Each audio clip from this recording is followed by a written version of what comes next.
Hey guys, welcome back. A few things before we get started. As usual, don't forget you can get 10% off the Omnia Radiation Balancer and pendants, which are available now, and they're absolutely amazing. And if you don't know what those are, they harmonize the frequency coming in from the negative frequency, the EMFs, and they basically balance your energy field and turn it into something that's actually beneficial for your body.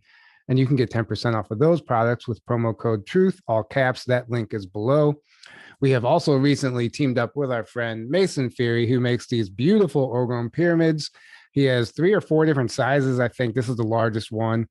They're absolutely amazing. They also play a role in protecting you from harmful EMFs. So if you are looking for something like that, I highly recommend these pyramids or one of the patches. The pyramids are also 10% off with promo code Journey to Truth, all caps. That link is below also. So right now, we have a huge flotilla of ships coming through the sun portals from all different star systems and galaxies, civilizations emerging for a very special event that Alexis is going to tell us all about tonight. We have a lot to talk about with the sun. I usually am talking 24/7 about the sun on my platform. So I'm excited to share that information more so with the audience today, because we've been talking, like the three of us, about this type of stuff for years. So just to bring it into even more of a focus today would be fun. So I'm looking forward to today's episode. Yeah, that's my favorite part about what you do. You cover everything, the space weather, the solar activity. At the same time, you're like channeling elementals, you're doing your energetic archaeology, it's all, and you make it fun, but it's actually really important stuff. And it explains a lot of what we see happening on the planet right now. And you have a great way of breaking it down and making it digestible and not boring, because some of that information in those charts, if you don't know what you're looking at, it just kind of goes over your head.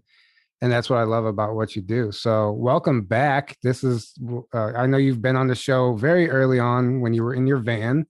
Yep. And you and Jace have been on since then. And then now here you are again. You've come such a long way. And I'm proud of you. You're really doing some amazing work. So welcome back. Thank you. Of course, I'm happy to be back. And yeah, a lot of progress since the last time we've been on. And then we did a group thing last year for our Family of Light Gathering event, which was really cool.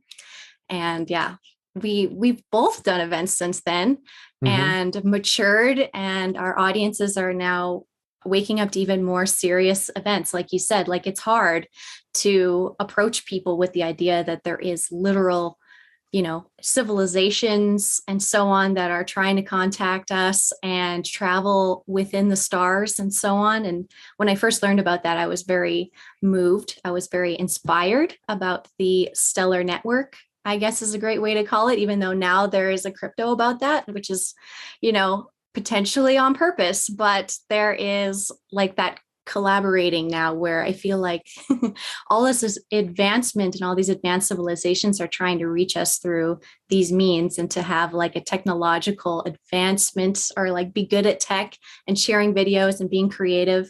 I'm grateful to just be planted here to deliver these messages, because some of the things I've seen coming out of the sun, it does warrant some serious thoughts. And I also realize that I'm naive to a lot of it too, thankfully, as a civilian. And there's a lot of people who may be watching who know a lot more about this. And I'm just going to tread the best I can respectfully about this concept based off of my own research with my Ascension Diaries blog. So. Right. And that's exactly what you do. And it's beautiful. And some of this stuff that's coming through the sun, this has been happening for years now. Things that we can only that look like craft, that looks like ships. And we know, we've talked about a number of times, that the sun is a portal, or maybe there's multiple portals. I don't really know. But how often would you say you see something coming through the sun? Yeah, I'm pretty sure it's every day now. It's pretty much every day. And significant events, it's almost easier for the bigger ships to come out of the sun during bigger coronal mass ejections, and it sort of hides what it looks like. So those are the funnest to watch. But during the even more quiet times, I'm watching things go into the sun, out of the sun, on the public data, and what that actually is. How can I interpret that? It's really just I do my best. I try and keep it open-ended, but really it's fascinating and it's inspiring too. Like clearly we're just going to continue knowing more about this situation and it's not being hidden from us as much anymore. So even just the fact that we can have this conversation is a really good sign that this sort of activity is going to pick up and continue waking people up. So I think that's the team I'm on. Right. And it's just, definitely. We have like, I would almost say not mass sightings, but the UFO sightings on the surface have gone up. I mean, they're off the charts lately. And I'm seeing, you don't believe every video that you see, but there's so many of them now. And so many like multiple camera angles and stuff of these physical craft showing up midday over cities like LA and all over the place, all over the world. But I mean, you have to ask yourself, okay, what's actually happening here? Is this part of the slow rollout of this disclosure?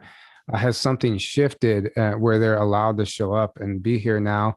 And is this what disclosure looks like? I mean, it's absolutely fascinating to me to be able to, it's becoming common talk and we're not getting laughed at anymore. So I think that's beautiful.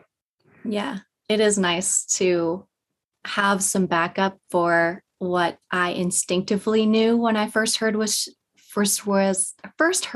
possible. And yeah, I've been following through with that. But the earthbound sightings have increased and a lot has happened since the 5th, which most of us know what sort of went down publicly during that time, even though I have evidence that it began earlier than the 5th and was kind of, you know what I mean? I've noticed that many times, a lot with the storms also in the news, the solar storms even, and the UFO sightings. Usually I see it a lot a few days before, and then it comes out in the news to scare everybody a few days later. So it's been nice to also keep track on my own because the emotional harvest, I guess should say, that could happen off of the fear of a massive solar flare wiping out the planet or a massive armada of, unfriendly aliens coming to take over the planet seems to be a very big concern and what we're manage emotionally, which is tricky. Like even just to think about it from the perspective of an intelligent ET race that's trying to revisit their whole seeded colony and reintegrate with them. What does that look like? What is that process? And through most of it, people are aware of contact before they see anything. And a lot of it also is in correlation to when the sun is getting more active. So I believe that likely when the sun is more active, it's a much more accessible, more active portal.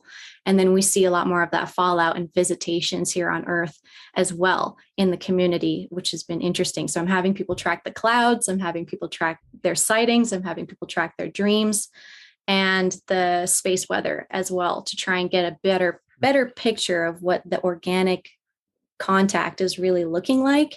And also giving people some structure for their own weird happenings, because there's a lot of physiological changes that are happening too with the storms and with contact as well.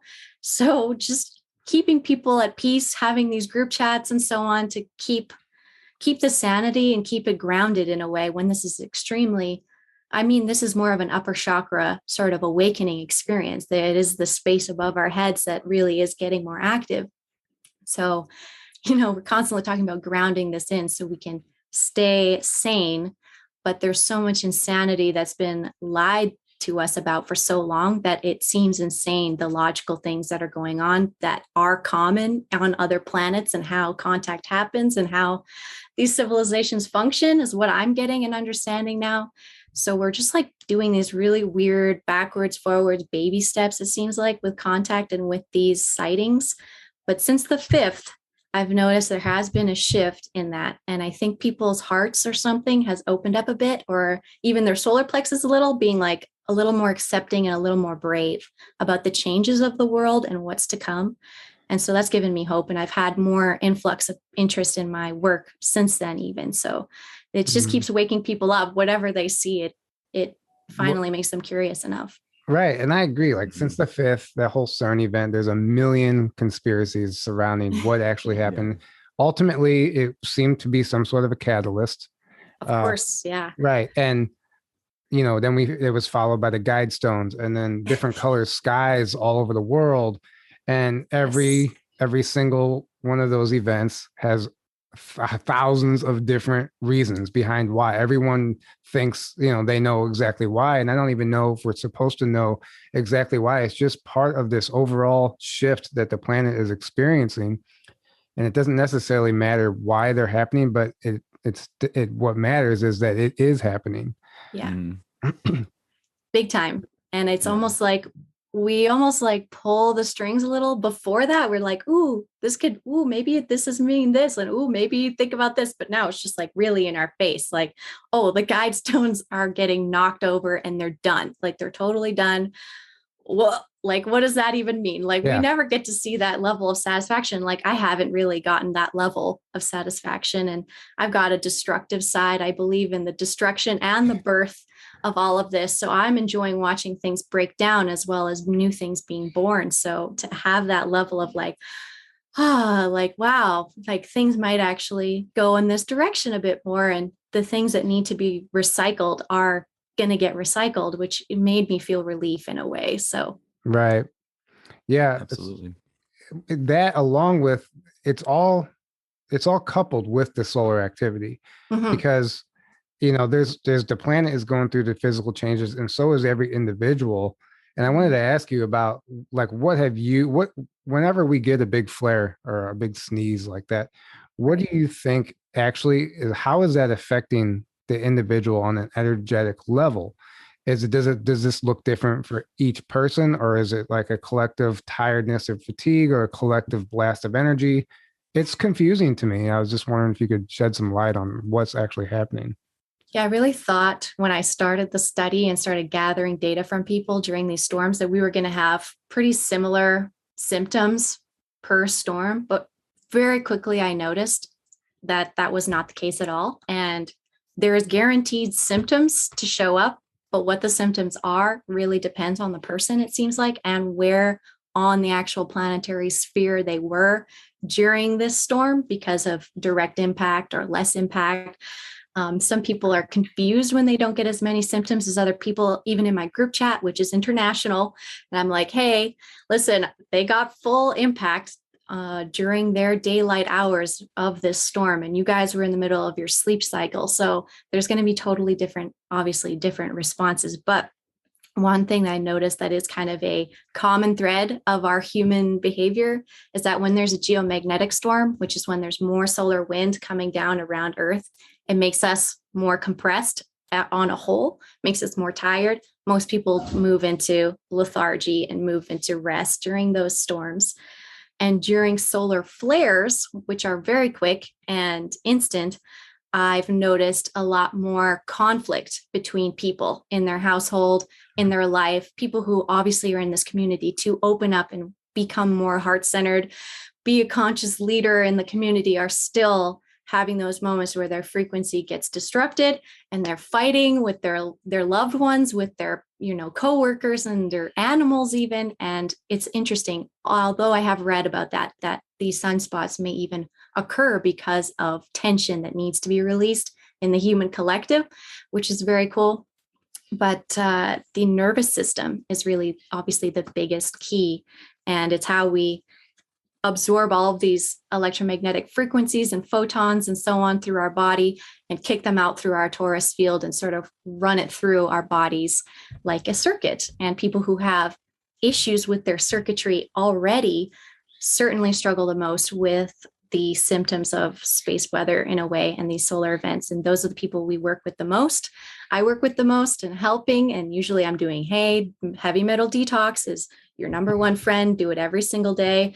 Parasite cleanse, detoxing as well. Get that all out of your system. Get stuff that's feeding off of or attached to your system that's not supposed to be there. Actively work on getting it out because these charges to our system make it extremely obvious and can cause nerve pain in the areas where these blockages are, which has been helpful for people who have chronic issues and who are just medicating, usually with more heavy metals in the prescription drugs.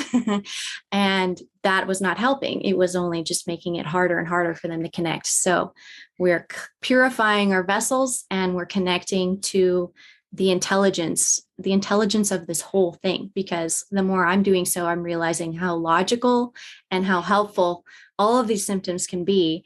And it's a part of this process that was prophesized, basically. And also DNA activations is another big thing, actual That was mutation my and next question. Yeah. activations. Right. And beyond our comprehension, beyond our imagination, activity and activations are happening. A lot of people do not internalize the fact that we are likely hybrids of multiple civilizations, and that DNA is being used at a certain capacity in this planet right now. But there's so many more toys we get to play with. And based off of the conditions we're in our environment, those toys will begin to activate. So I believe our environment is activating and changing. Personally, I've noticed that, and my abilities have increased, and I'm helping people do the same with their abilities now, which has been such an honor. Right. I Truly. absolutely agree. I agree. For going back to the ascension symptoms, I definitely agree that it highlights area. You can use it as like a doctor, because it will highlight the areas that need to be addressed in your body. So it's really interesting, and it's a great tool. It's a great tool to have right now, because, and if you really are doing the work, you can figure out, if you put the intention out there, you'll be guided to whatever modality that you need to address that issue. So I think that's important.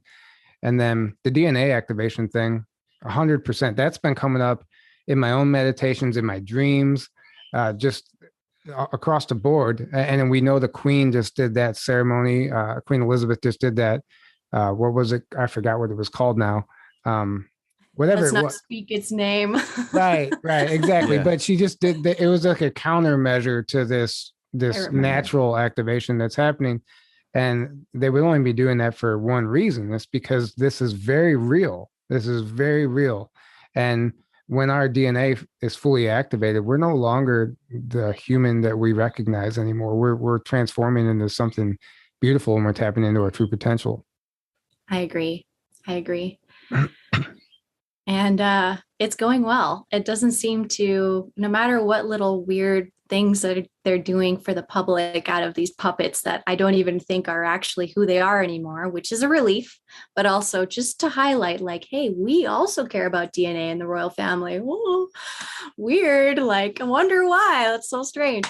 And they're so cute about it. And it's honestly, a big part of this is watching how stupid they treat everyone and how dumbed down everything is. And that's made it very hard to discuss these concepts, because truly people have been, I don't know, super understimulated to the point where their brains are like retroactively eating themselves. Like it's major issue. And I went into psychology because I was watching that happen way a long time ago, was not connecting with people really early in life, surprise. But now I feel so much better actively being aware of electromagnetic frequencies of our planet and of our solar system, and how they are so much greater and larger than we are. And we have to pay attention to them, because we literally cannot fight them.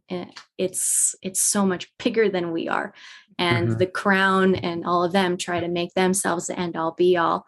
And it's hilarious how, just like anyone else, they can get wiped right out just by one little solar flare. So right. It's humbling. It is, it is. This is all very important stuff. I noticed that you posted recently, maybe, I don't know, yesterday, about the James Webb telescope, right? We have all these beautiful pictures released, which is interesting to me, because I have books of all the old Hubble photos, and they're the same. And I was just looking through one. I'm like, we've seen these all, and they're trying to present it as something brand new, which is comical to me. And then you have everybody taking the bait, and that's their way of like erasing history, right? They're doing the same thing with UFOs, and True. And that's what a narcissist does. They erased history to avoid accountability, right?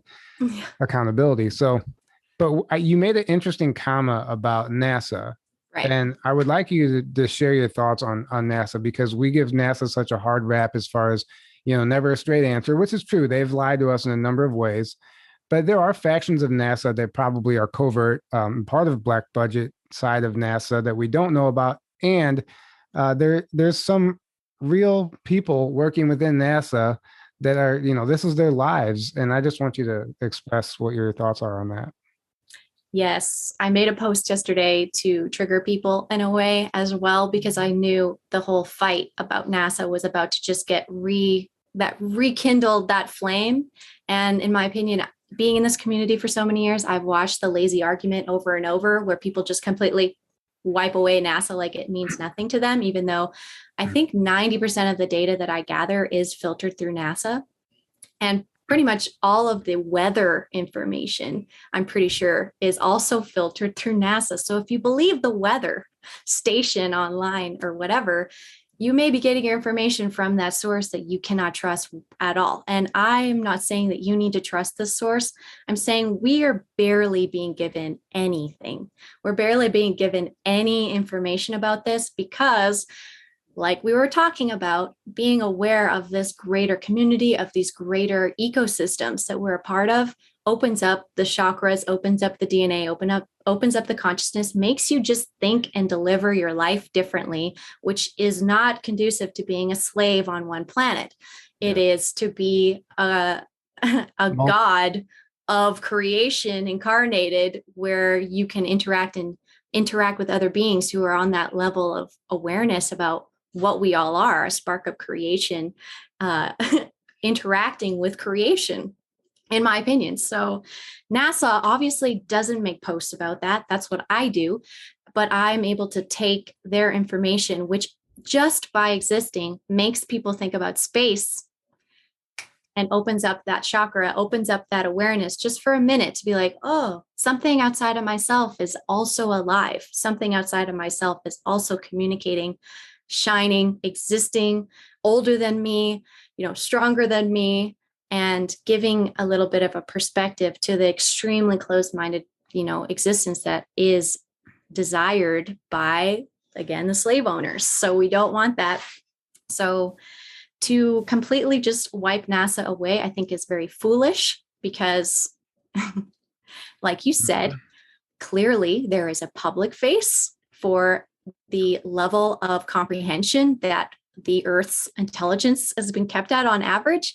And then there's those of us who are all awake, who have probably had past lives, current parallel lives, quantum connections to Space Force, to secret space programs, to other galactic spacefaring races, and so on. And this stuff just is pouring through people now more and more, as I assume the photons of this photon belt are coming in at a higher density, which I've been studying to see if that's real. It seems like to a degree that that's indeed happening. I'm watching a higher intensity of space weather over time just continue to kind of grow, especially with the sun.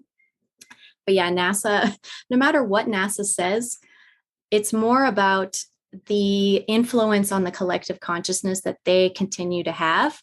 That is more my interest, especially about space. To gatekeep space is also not a good thing. So we don't want gatekeepers.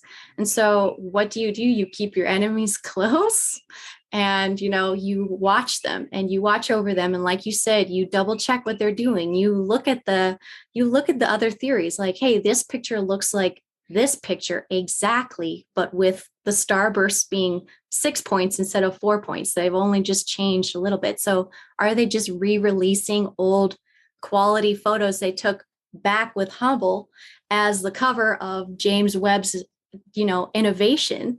That's a possibility. But whatever it is they're deciding to do, they're gauging our response psychologically the most, in my opinion. So it's really all psychological experimentation, because they don't report the true storms, the biggest things, even honestly, or at all. It's all such an intense psychological operation, the public face of this. So that's why you just have to take and pick what each of these things are choosing to do and listen to your intuition. Okay, why are they doing this to the collective right now? What are they hiding? What's over here that they are distracting from? Why aren't they pointing the camera in new places? Things like that. Why are they taking so many days to edit these photos? And so on. So there's lots of questions that stir up consciousness out of this upset as well. Right. And there's deeper layers to NASA. We've had SSP Yeah, like a whistleblowers. ton. We've had SSP whistleblowers claim to see people in NASA clothing on other planets or on the moon, So, Sure. okay, so there, what does that tell you already? Um, Yeah, don't throw the baby out the bathwater with NASA or anything Exactly. else. Yeah. And that's what a lot of people tend to do is everything has to be black and white.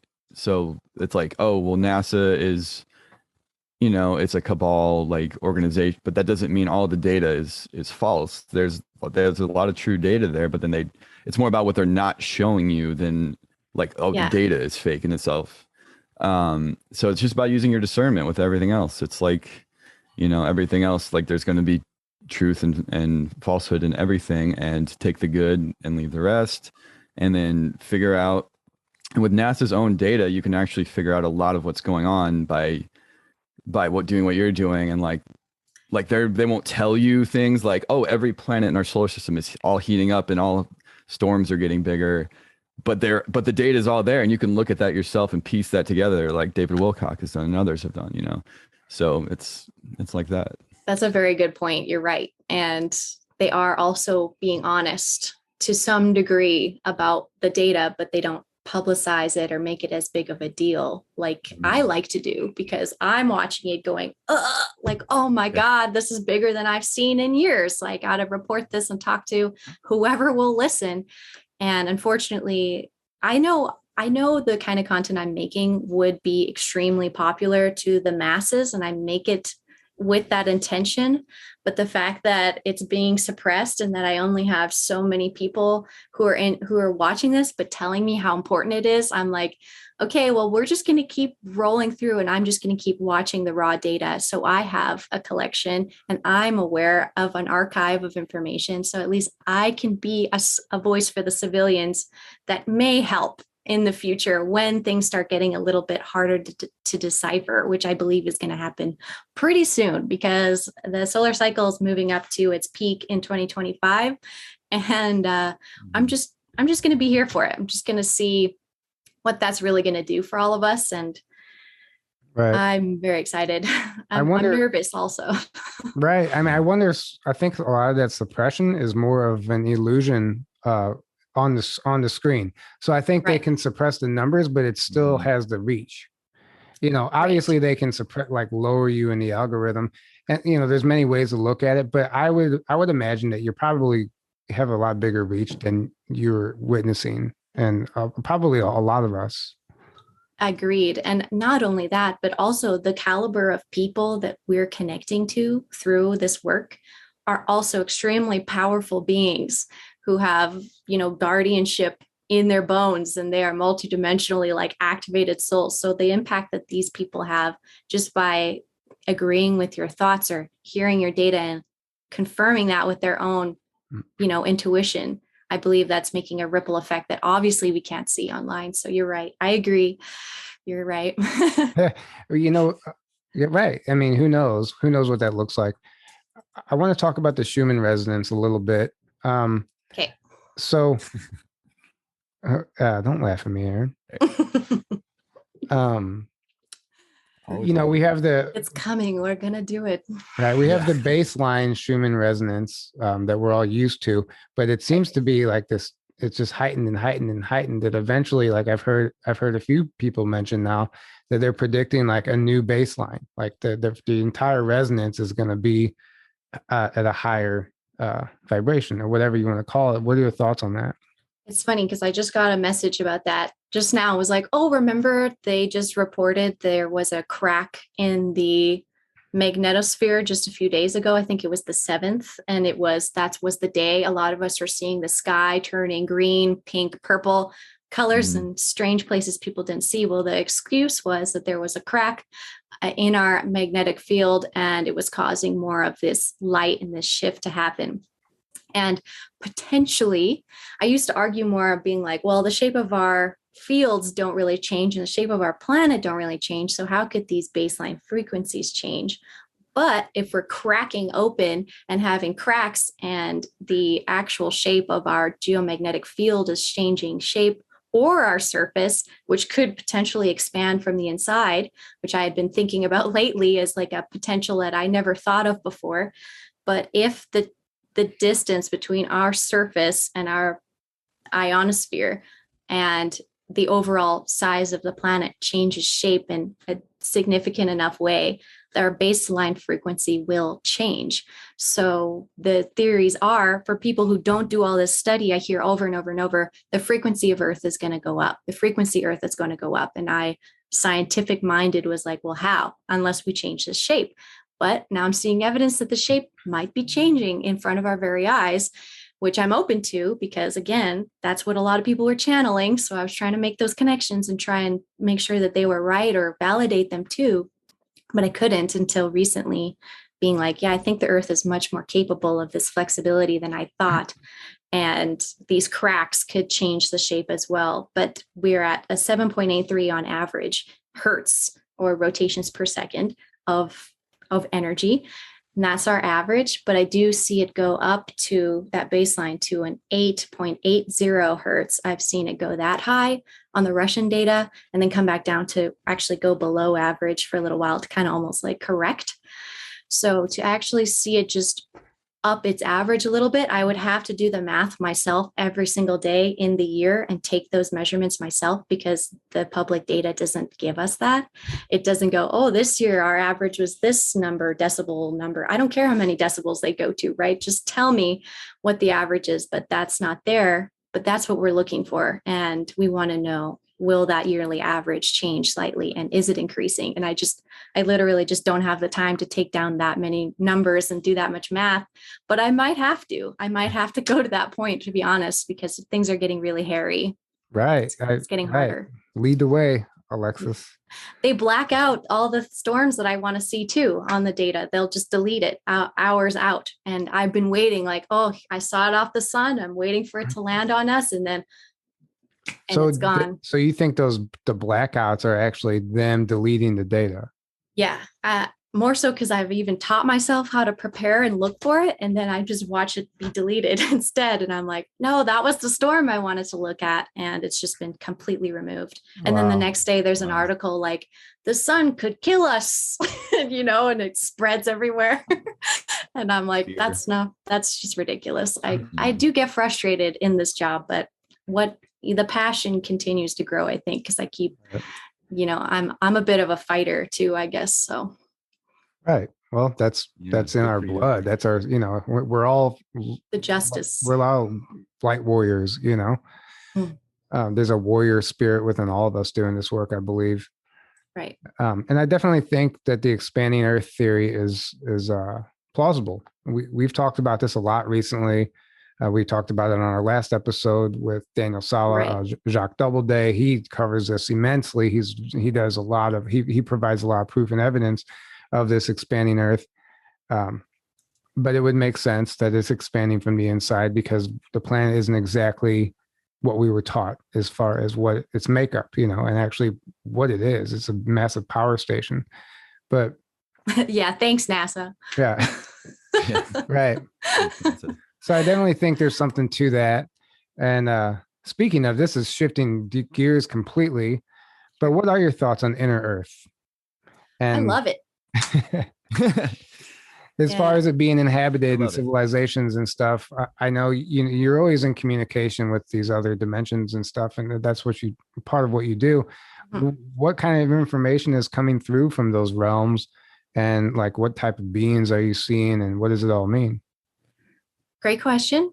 I am very excited in a way with my channeling. I find I channel emotion a lot, and which helps kind of get the vibe of, hey, do we want to go into this section of territory or do we not? And so feeling out the emotion first is pretty easy to be like, oh no, something over there is no. So we don't go over there in the woods. But what I'm feeling from underground and in living in Sedona, especially, there is aquifers underneath Sedona. It's a public thing. We get a lot of our water from these aquifers here.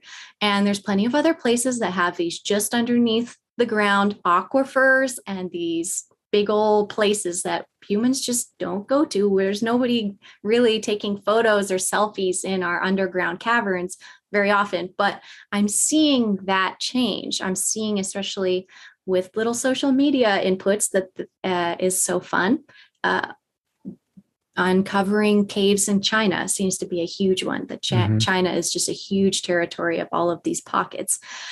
I'm assuming a lot of places are, but that I've noticed is kind of leading the way in my understanding of inner earth disclosure, of it being real, being a physical place, being beneath your feet, being able to excavate again, seeing things in animal life that has not been on the surface. These sort of things I'm noticing are coming out. But like your experiences, where there is higher dimensional beings living inside of our planet, communicating with people, I've also experienced that to a degree where, and I've made my own rules. Like everyone kind of came into this realm their own way. I had some ground rules. And so visiting me in the dark is not allowed. Visiting me in my home is not allowed.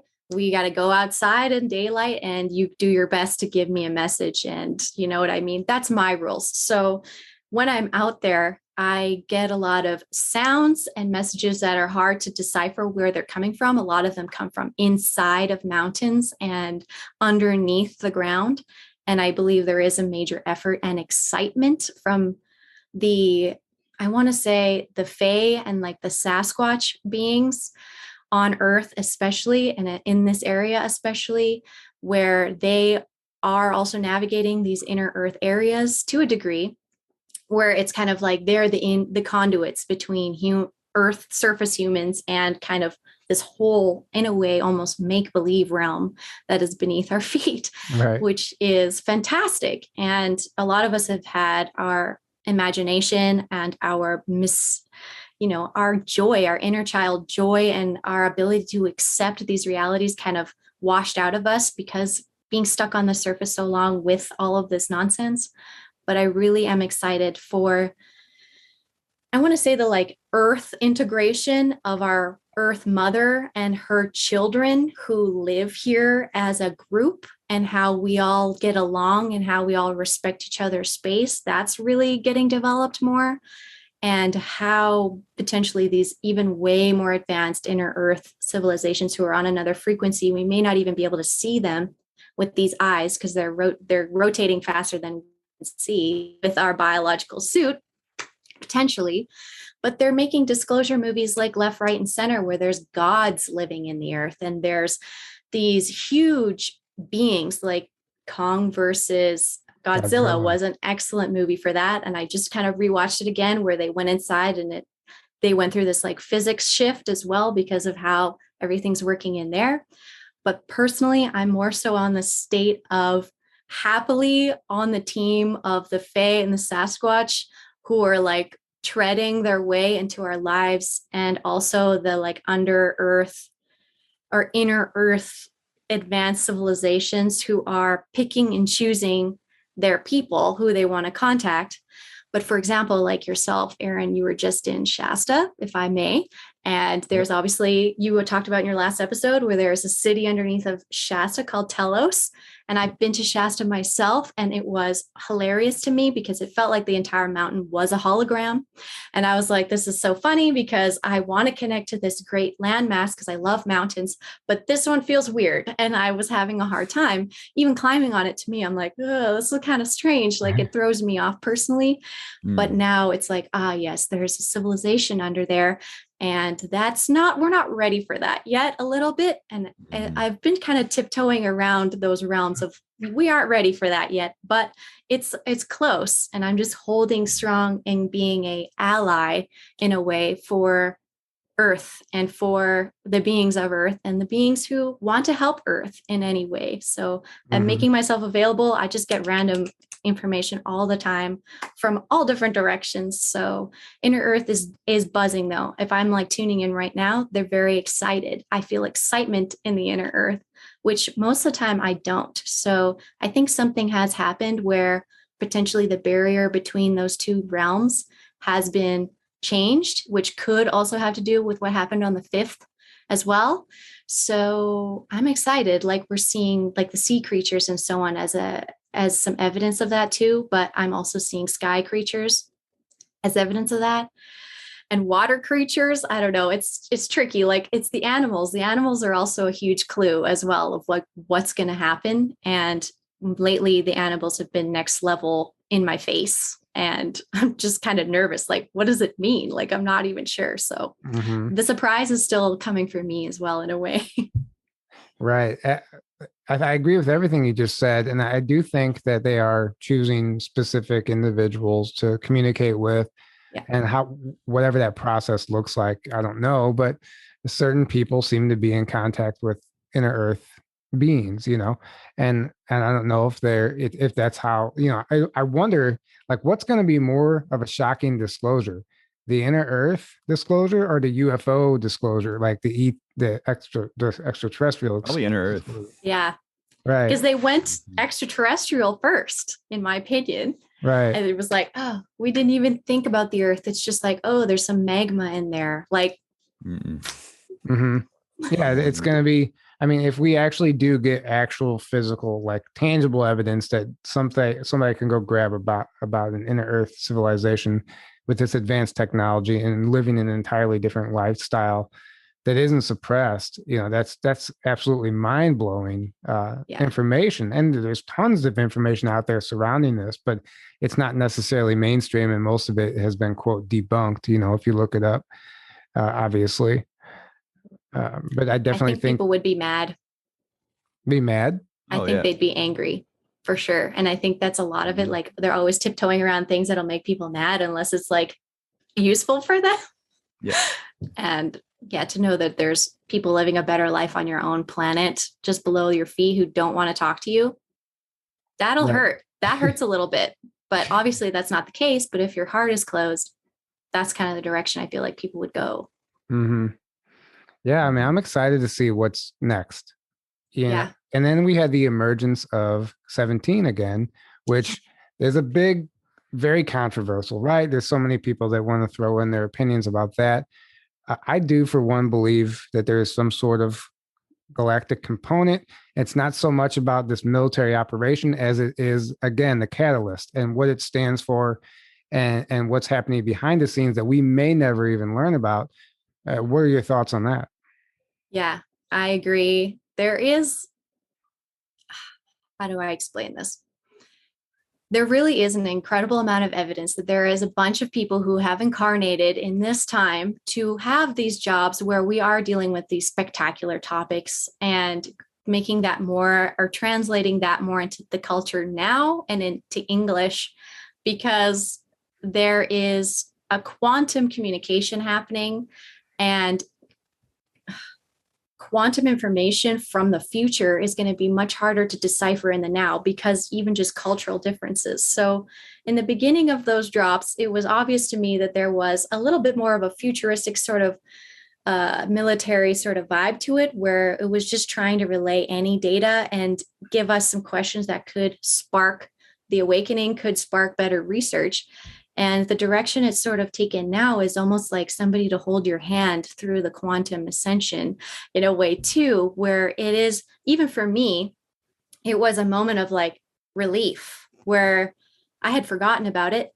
But the moment I heard about it, I was relieved to know that that timeline hadn't fully died and that the thought of even just seeing such a post made me excited. It made me happy because I'll be honest, it's been really tough to watch the people I love and care about who were also very inspired by this mission to go through the rigmarole of this whole about this particular letter and missing the point entirely really in the mainstream about what it was meant to do for people, which was to, I think, tell people about quantum computers, right, and about military and, military's ability to do that and or our just humanity's ability to do that. Also, the letter, I was thinking about it and thinking, what does Queen start with? And Queen seems to be a connected thing that I don't think everyone's taken with the, that letter yet. But the warring and the information about a queen on our planet and about our mind control and about our evolution also seems really important to me. But the quantum thing is number one. And quantum, just knowing how quantum works is literally opening your third eye, in my opinion, because that's our quantum instrument. So I was happy because even just a new person being like, oh, finally, I'm going to check this out because it came back after all this time and it's in my face again. Maybe I'll finally try and look up what quantum is. Right. And they came back at a big time, there's no coincidences, right? As they say. And what's interesting is that Andrew Basiago, he was just recently on Michael Sala's show talking about his Project Pegasus and a time travel program that he was involved in back in the 70s. And he breaks it down in detail, his own testimony and what they were doing.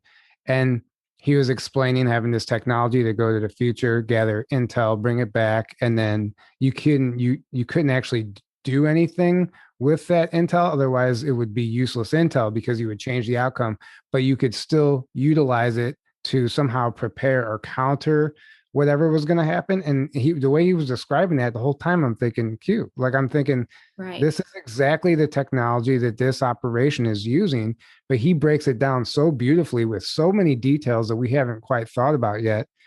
And it's absolutely fascinating to me. Yeah, that sounds intense. Project Pegasus makes my body like cling up. And I think it's one thing I have to continue doing research about for myself personally, because of the dreams and things that I've seen and working with portals and experimenting with portals and time travel. I have a lot of visions of that where it was not going well and they were using children and so on, like pushing them through portals and stuff to just hope for the best. And that, I believe, was all engaged in that kind of project and many others. I mean, obviously. That's exactly what he describes. Yeah. The children being used. Yeah. Yeah. I've witnessed it in a dream and was asked why I wasn't also being pushed through the portal. And they were like, no, that's not her job. And parents were standing next to me watching their own kids getting pushed into this portal that they could die in. Like it was an intense dream. And I was like, it makes me obviously want to keep doing the research and recovering these memories, because there's a lot of like secret and underlying trauma in the human collective because of these projects. And we can't heal until we like literally find all these horrible little things that people just tried and experimented with and pull that out and heal it. And I think that's also what we're doing and what this channel does for people too, thankfully. Right. And what I like to do for people, I like to share this stuff as much as possible because it hurts, but we have to move on from it because, like you said, that quantum information is becoming relevant now, and all the things that those kids went through and gathered, in a way was to try and help, I am assuming, us survive much, much easier into the future without all these disasters and anti-life agendas that seem to be extremely prevalent. And there's been a major turning point, obviously. And I think Q was the sign that there was safety all of a sudden. Like it was safe now to work in the quantum timeline stuff. But until that point, it was like, oh, don't talk about it. Don't do it. Well, there was a lot of, I mean, it was trial and error back then. That was the whole purpose of it. And then they were told that it was since shut down because it was too dangerous and it wasn't worth it. But, obviously, that's not, maybe that particular aspect of the program was shut down, but they continued the research, right? He talks about 3 different ways they were time traveling. One of them was developed by Nikola Tesla, and it was his exact invention that they were using. And this stuff's absolutely incredible. But what's even more interesting to me is when he said he came back one time, but he came back to the wrong timeline, the wrong dimension. And he went back to his house and there's a different family living there. And somehow they were able to contact his father because the parents, they knew their children were in these programs, right? So they were somehow able to contact his father. He later then found out that they were using this massive tower that exists in Colorado that's specifically designed to locate other dimensions so you can hone in on and actually not just locate, but communicate with other dimensions. And he said that tower is how he got back home because they were able to find his original timeline and then get him back onto that timeline. But every time he said, every time they were going back in time to try and go like investigate the assassination of Lincoln, it would be different. The scenario, there would be different people. Something would be just slightly different, right? And they started realizing like how many other parallel realities are there, and they weren't just some like illusional thing. It was actually real. And how does that happen? That's the most fascinating part about it to me. Were you going to say something, Aaron? Yeah, so I have something to say. So at the conference, Alex Collier was there, and after his talk, he's doing the Q&A, and somebody asked him why, if these ETs have the ability to time travel and go back in the past and change things and do whatever, he was like, why didn't they just go back and take out the reptilians a long time ago and the bad guys a long time ago? None of this would have happened. And his answer was, well, every time you go back in the past and do something, you're creating a new timeline, and you're changing, so he's like, and he didn't know if this was for sure why, but he was like, this is my best guess. He's like, if they tried to do that, if they tried to do that, they could create so many timelines trying to manage, over 100 different timelines, and it could just get way out of control. Two, humanity has to grow and learn our lessons from it, and that would wipe away all of that. And then, what's the point? It's like this is being used as a catalyst for our growth, right. And our ascension even. So to a certain degree, but at the same time, it can't get so out of hand that we get wiped out. So we're being protected from the worst of what they want to do, the cabal and the Draco and all that. Like, obviously they put out their plans and their stuff that is like, this is what we want to do. This is where we're going with this. Right. The transhumanist agenda, the AI, the Georgia Guidestones, what they said, and the fact that those got taken out is a really good sign to me that we're on a very, very positive timeline, and there's nothing they can do to stop that. Nothing can stop what's coming. Right. And I think that plays a huge part in a lot of the Mandela effects also. Yeah, absolutely. Yeah. Right. That's why they're happening, is different timelines are merging, I think, now, and collapsing and all that stuff. So and we are the ones being trained to do the work in the moment, to defend and also be aware of more of these not so cute developing ideas. And we're becoming better managers of our collective consciousness, which is great because it wasn't used against us, but again, to teach us its own power in a way too. So that's cool. And that's again why I started a channel, because I learned about the collective consciousness and was like, oh, okay, so I can just keep emitting this information and it's going to proliferate through people's consciousness, and people are just going to start understanding what I'm saying more and more just by the fact that a lot of people are listening to it. And that takes a lot of pressure off. Right. Yeah. And well, also, yeah. Go ahead. Also, no, please continue. Well, I was going to say with the reptilian thing is so interesting you mentioned, because especially lately, I've just been getting so much information that, they are taking the heat so much for something they didn't do, or like they aren't doing as much as they're getting the heat for. And they're kind of what's the word, where you're scapegoating them. Right. And now I believe, like we were also talking about civilizations inside the earth, we may have to just become a little bit more into sensitivity training about living amongst beings that have more reptilian DNA, because we all have some of it. Mm-hmm. We literally have a section of our brain that functions in a reptilian manner. And a lot of people like to jump over that side of the brain by not eating sugars in the morning and eating fats and proteins. So you feed your mammalian brain more. But anyways, that's just a little additive. But there's this collection of desire to be together and work together with a lot more of these not so human people who live here. That's the sense I've been getting lately. So yeah, the bad guys, they're different. I agree with that. And we've talked about on this channel a number of times, not the positive and negative. Right. There's both. Right. Reptilians.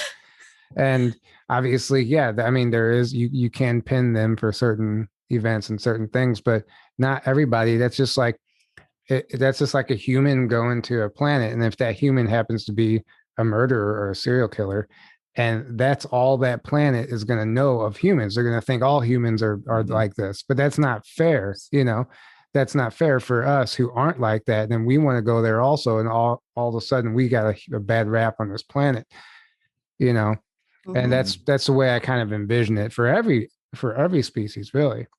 Yeah. The duality exists everywhere, not just this planet. Mm-hmm.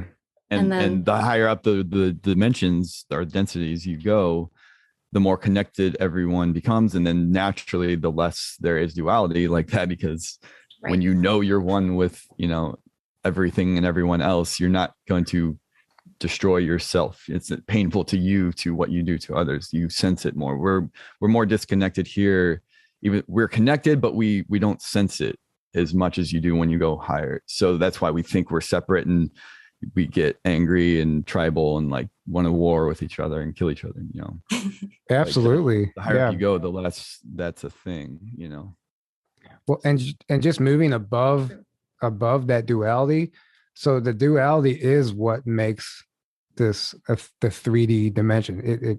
Duality makes up the third dimension. So when you arise above that, you're no longer in the third dimension anyway. So it's like they can't exist together, no matter what. So like a lot of these things that we think are going to be problems aren't going to be problems just because of the nature of the frequency itself. Exactly. Yeah, I've had that conversation a few times. You cannot fathom the space we're going into because it doesn't operate the same. Right. Yeah. And I know you mentioned just a few minutes ago about, covering some of this dark stuff because it needs to be healed so we can get to that place. Yeah. And those aren't fun conversations to have, but we have them a lot because we want to expose it. And by sharing these stories and telling these stories, people connect and they relate because they've gone through something similar, and now you've kickstarted their healing process. And it's not something that we purposely want to dwell on, but we understand that it's necessary. But more and more, somebody brought to my attention, like, maybe we should start focusing on the world that we want to create. We're getting to a point now where a lot of this stuff we're just going to be beating a dead horse at this point. And I notice a lot of your posts are exactly that. You're putting these images out of like what you would envision New Earth to look like, or what the future in general. And I think that's a great focus to have right now. And that's something that I didn't really just come up with on my own. Like somebody had to bring it to my attention because I was admittedly getting caught up in like some of this old narratives and stuff. And I'm like, yeah, like let's shift the focus, and you do that beautifully. So please tell us what you're doing. I mean, that's a good sign that you're having that shift. So it means, I think, that part of what you decided or what you needed to do on the channel for that is ending. And now we're like, okay, good job. We graduated. You guys got through therapy. We've tried to get as many boogeymen out of your subconscious as possible to like actualize your true potential.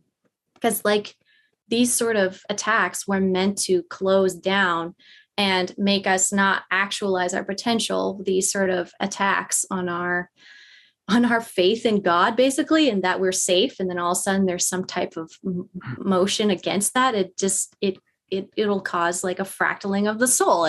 We don't want fractaled souls. We don't want people to be upset. And I went into therapy for the same reason, because it was like, but then I realized how dark some people's pain was. And then I was like, whoa, I don't know if I can take this because obviously I'm a very powerful empath and I feel a lot of other people's story in my own body. So I'm like, just glaze over those details because I'm currently experiencing that horrific pain. But in that skill, I've also been able to relate to a lot of people who have had really, really unrelatable events. And that's been really nice. And then together, once we've worked through that really dark thing, we can go, okay, what is it that you actually wanted to do before something scared you? What is it that you think you came here to bring the world? What is your spark? What is your angle? What is your swag? I say sometimes too, like, what's your soul swag? Like, let's see it. And I do post a lot of stuff about what I see in my third eye, basically, what is contacting me or coming soon to the great picture more so, and what more to install to inspire the imaginations of people again. My own imagination was needing serious help for a while. And even as a child, I didn't do imaginatory play. I didn't do imagination play. And everyone was like, well, what toys do we buy you, kid? And I'm like, can we do something more fun than this? And it's been a long road, but being more physical, going to events, creating more events to do more fun things has been a major goal, to physically move the bodies, to physically bring the bodies together, because a lot of the healing also happens when we're just in physical proximity, and our vibration can keep or fix the fields of other people just through mirroring and through entrainment. So that's been nice. And the future world that we are seeing, I mean, a lot of people, is fantastical. It's mystical. It has these qualities of an imagination of a child, because it's in our adult world, it has not showed up for us, but it's showing up more so. And I'm lucky to live in a place where I assume the veil is slightly more thin in Sedona, where I do get to see a little bit more magic. I get to hear about a lot more magical things people are experiencing too, because everyone's on one here. They're all like in their spiritual place. Mm-hmm. So I get to hear it all the time. And people really want to build fun.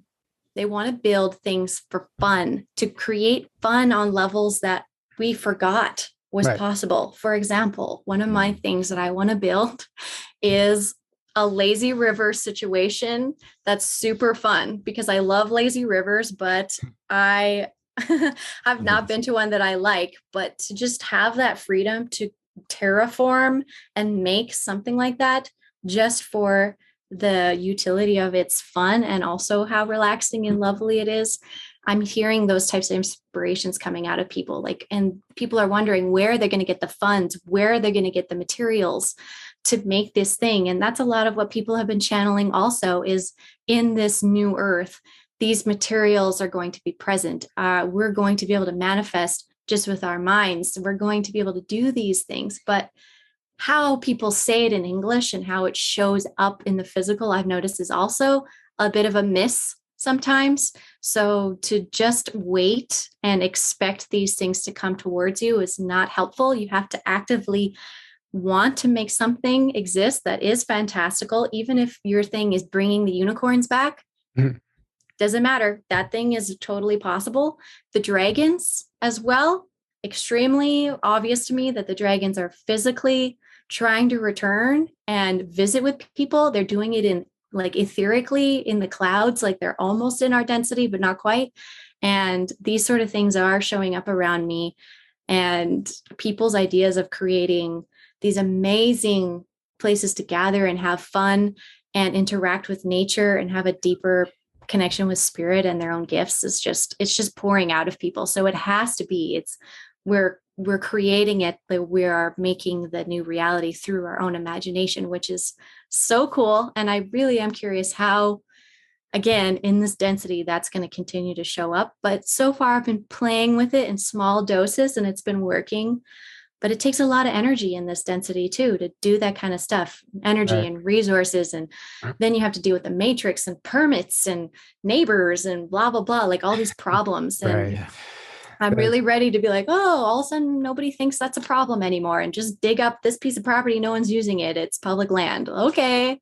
And I'm hoping one day everyone's just going to be chill and it's going to be well, the realization that the entire system that's put in place is not only built to suppress us, but it's absolutely worthless. It means absolutely nothing. It's so fake. It's such an illusion. The whole thing with the permits and the taxes and whatever else, it's mind control, right? It's giving you the illusion that you have to do things based on so-called authority figures telling you that. That's all. Right. That's all that's behind it. What gives them that authority? Our perception of it. That's it. So as soon as that changes, and they get so mad when you all of a sudden don't think of them as an authority anymore. Ooh, because that's all they got. It's just they'll cling to it forever. The power struggle. Yeah. I'm really excited to check out this lazy river of yours. It's happening. We're making it happen. It's Yeah. happening. No, I love that because, you know, when you look around, obviously there is a large number of people waking up, having these revelations and talking about this stuff, but then there's a large number that isn't, and there's still a lot of work to do. And the reality of the situation is, you know, things are going to be dicey for a little bit. You know, we're not going to see this overnight, but we can all play our part, and we can all play our part in creating that future by focusing on things like that. And that doesn't mean ignore the dark stuff. If you have something that needs to be healed, you know, we're not, you know, who knows what the future holds for us, our show, anybody, you know, there's always going to be things that come up that you don't expect, that need to be healed, that need to be addressed. And it's going to be an up and down roller coaster for a while until we eventually get over that point, you know? And I just think that there are bright things coming. And thanks to people like you. Well, we get to make our little pockets of heaven, I feel like, first. It's like we have to make our little pocket and then welcome people in, like, hey, oh, this all of a sudden you're not worried about anything amongst us and this and oh, and then just that break and these little breaks, because I've been in little pockets of heaven now. I've seen it. I've seen its work, but I just bring people to lazy river time. And maybe, I don't know, I also have a lot of memory and work with shamanism. So maybe that might just be a part of it, but we don't have to go there. But those sort of things and creating these pockets of experience are extremely effective, is something I've noticed. And I've done free events even on the vortexes and stuff. And just to have that completely not related to the matrix at all. You don't need to show me any matrix, nothing. You just show up and we'll do the thing. And then you go whenever you want. And that was just so liberating for people. I'm very close to that small group of people I did that with. They text me all the time randomly. Like, it was an opening to their heart that they needed. And perhaps that's a better way to describe it, is we're creating spaces for people's hearts to be safe and open and to actually play with their heart energy again, because I think protecting our hearts was the key to surviving and shutting that down. But now it's like, gotta make that jump. I love your example of the little pockets. And you know, it's interesting is COVID created that pocket for me to allow me to quit my job, because all of a sudden we weren't working as many hours. We were having a bunch of days off, and it was like one of the most beautiful springs that we've ever seen in the Midwest. I'll never forget, because it was all this like horrible things happening on the news, but then outside it was so beautiful. I thought it was an interesting contrast, but I found myself, I wasn't having to wake up at the crack of dawn and go to work every day. And I was able to go outside and sit outside and drink some tea and enjoy the sun. And I'm like, I was just having these realizations, like, why am I getting up every single day and going to work? And like, it doesn't have to be this way. And like, it was just, it gave me a glimpse of what life could be like living outside of that system.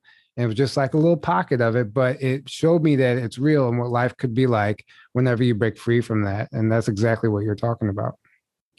Yeah. Oh my gosh. It was a miracle, truly. And all the prophecies, again, something's coming that's going to shift the whole planet's consciousness. Something's coming that's going to take you away from the matrix, you know? And I was like, what's it going to be? What's it going to be? I made a blog about it, because I was like, I'm going to be right up to the moment. I want to know and track it, because it's all I cared about at that point, because I wanted to liberate humanity. And that was the goal. It's like, let's liberate humanity. Let's put them back into their cute pocket of heaven, basically make Earth heaven again. And the weather and the animals and the energy of that time was so juxtapositioning. And like you said, like, it was so beautiful, but, you know, also people were panicking that they weren't going to be able to eat and so on. So there was that intensity, a lot of fear, tons of fear. Like, it was a huge fear purge. But again, I also had the suspicion that when that was going to happen was when one of these true waves of higher dimensional love and energy was going to roll through us. And that was the counter move of the fear-based thing, just to balance it out. So it kind of neutralized it. So the level of good that had to have rolled in during that time was just as much as the level of fear, probably, if not pretty close. So it was amazing. Like, well, I mean, the animals were just showing up. They were just coming out of the woods, like into the cities and on the highways. Like, they were just coming out to your front porch. I mean, they were just like, we're all the humans, you know. Yeah. I remember driving on an empty highway. I'm like, this is so insane, and nothing's even happening. It's all like fear-based, like propaganda.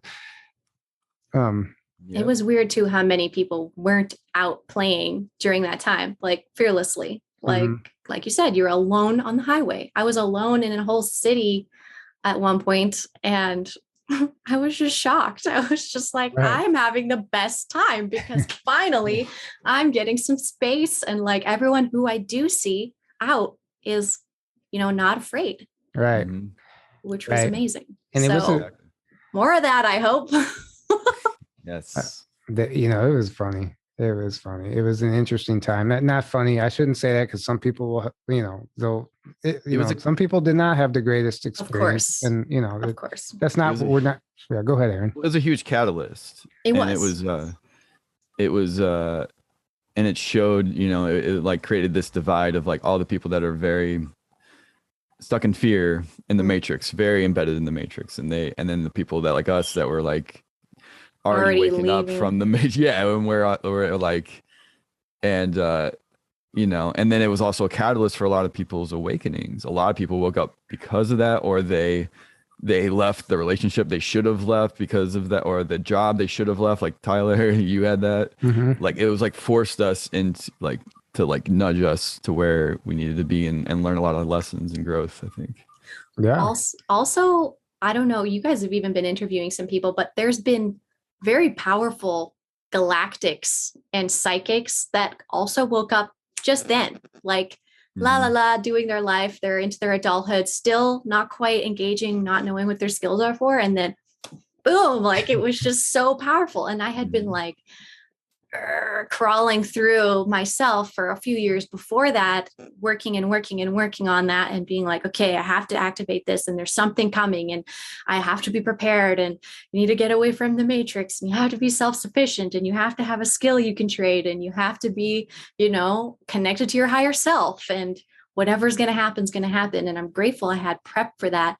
But it was shocking to me almost like I over prepared, which was kind of nice, but it was cute also just to be like, oh, actually, this one's not for me. So I'm just going to sit back, going to rest. And then all of these new people woke up and were coming to me asking questions about Lyra and the Pleiades and Arcturus and Andromeda and all of this, and Sirius, and all, like, I'm getting contacted and I'm having these downloads, and I'm jealous of these people even because I'm like, I never got to get anything like that. Like, that's amazing. Like, you're blowing my mind, but I know, so I can help you. Like, it's all good. But just these people waking up now have advanced me so much better, which is so fascinating. And how we've all like timed ourselves amongst ourselves has been one of the more fascinating thing I'm watching, because I've been in, we've been in the community now a few years, watching a lot of people develop, and then meeting like once a year and touching one another and being like, okay, we're good. Okay. And then back to our posts or whatever. But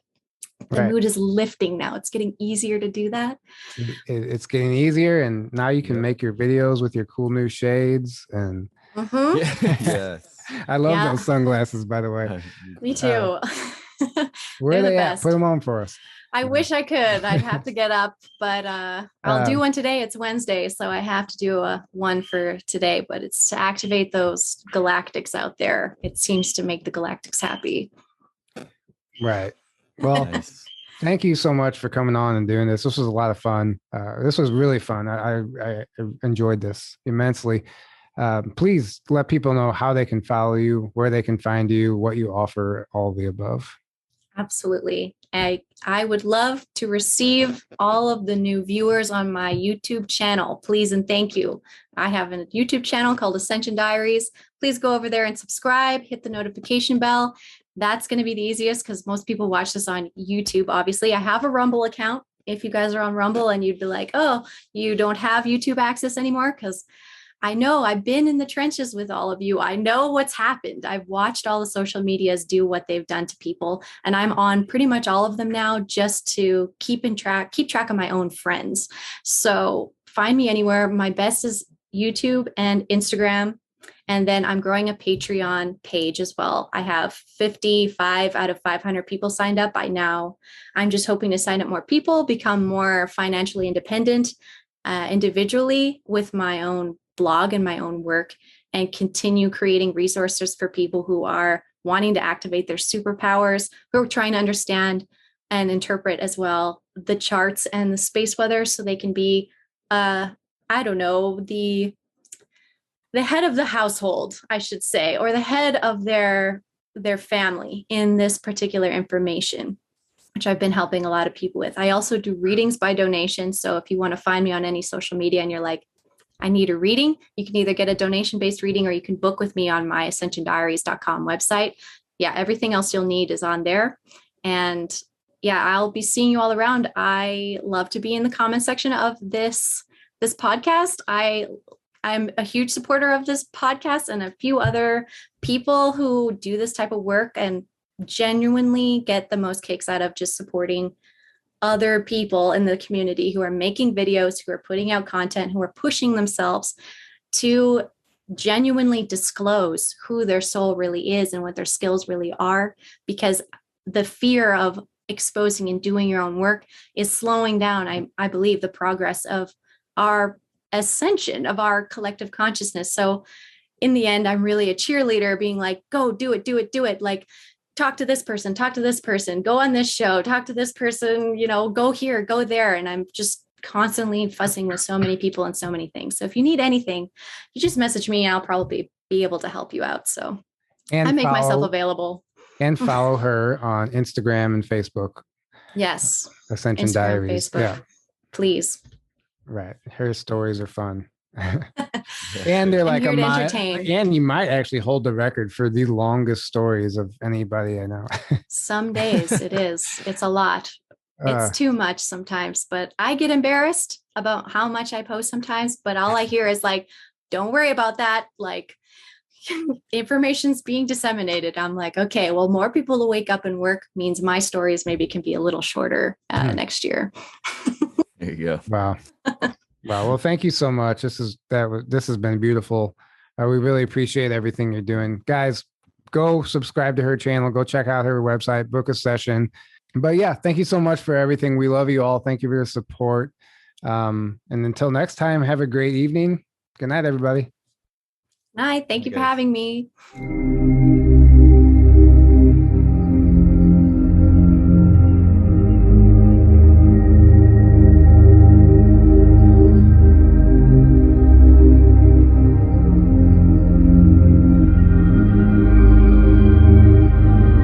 Some really intense commercial, like where you don't even know what the product is, but it's just chaos. And then definitely that. Yeah. Yeah. Everyone's just confused. That would be funny actually.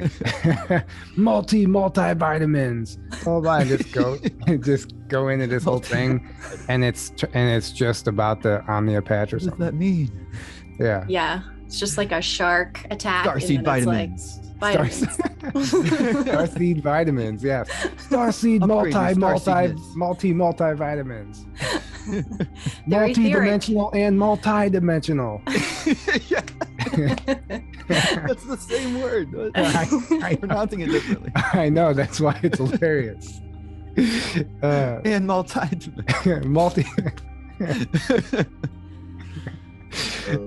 It's gonna sell. Starseed vitamins. That's a good one. And then we could have our pod snacks. Pod snacks. That's cute. Yes, I forgot about that. Oh man. Now I want to focus on that and not the episode. Okay. That's just going to be the episode. This is really secretly a think tank for a new product. Commercials. Yeah. Yeah, it was a bait and switch on you. Sorry. I don't mind. I love it. I love doing these things. I'm always trying to give people some ideas. Well, there you go. That's funny. Yeah. All right, let's get started.